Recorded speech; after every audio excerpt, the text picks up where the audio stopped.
آپ کو پتہ خدا کے نیچے کئی خدا یہاں بن کے لوگ بیٹھے ہوئے ہیں جو ذمہ داریاں اٹھائے ہوئے ہیں کہ ہم اس خدا سے پہلے حساب لیں گے۔ ان کی اصلاح کریں، صرف خدا بن کے ان سے حساب لینا شروع نہ کر دیں کہ بھئی مجھے یہ حساب دو۔ اپنے عملوں کا حساب نہیں دینا ہوتا، اگلے کا حساب لینا شروع کر دینا ہے۔ ڈکی والا ایک گاؤں ہے، وہاں ایک امام مسجد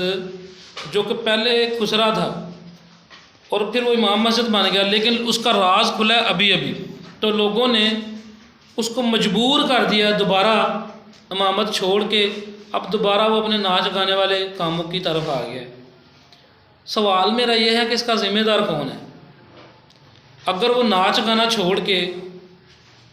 اپنا سارا جو سورس آف انکم تھا حرام چھوڑ کے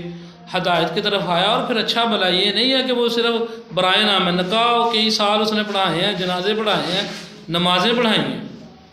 تو کسی ایسے بندے نے جا کے کہا جی یہ تو پہلے خسرا ہوا کرتا تھا، خواجہ سرا تھا، تو جناب انہوں نے انویسٹیگیشن شروع کر دی جیسے ہمیں ہے نا۔ اب ایک میں ویڈیو دیکھ رہا تھا کہ سستا سا یوٹیوبر جناب ویڈیو بنا رہا جی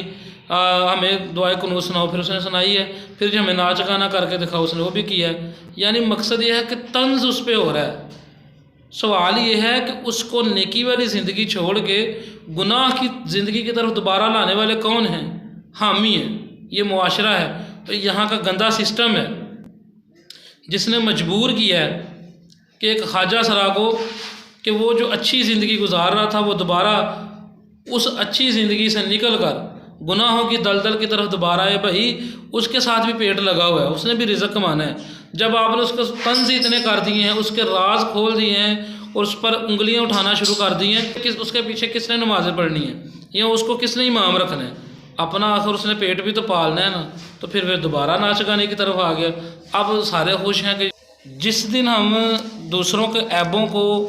پردے ڈالنے والے بن جائیں گے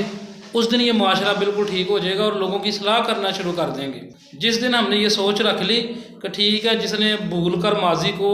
حال میں نیکیوں کی طرف آ گیا ہے، اللہ تعالیٰ کی رضا کی طرف آ گیا، اس دن سچ میں ہم بھی مومن ہیں اور اگلے کے لیے بھی ایسا ماحول بنا دیں کہ وہ بھی ایک اسلام پر چلنے والی زندگی گزارے، تب ہم معاشرے کو مفید رکن ہے۔ ویسے نہیں، ویسے تو جو ہم نے دیکھا کہ اس بندے کے ساتھ اس کو مینٹلی اتنا ٹارچر کیا جا رہا ہے اور ذہنی طور پہ اتنا اس کو ڈسٹرب کیا گیا ہے کہ اس نے بیچارے کو اچھی والی زندگی چھوڑ کر دوبارہ گناہوں والی زندگی کی طرف آنا پڑ گیا۔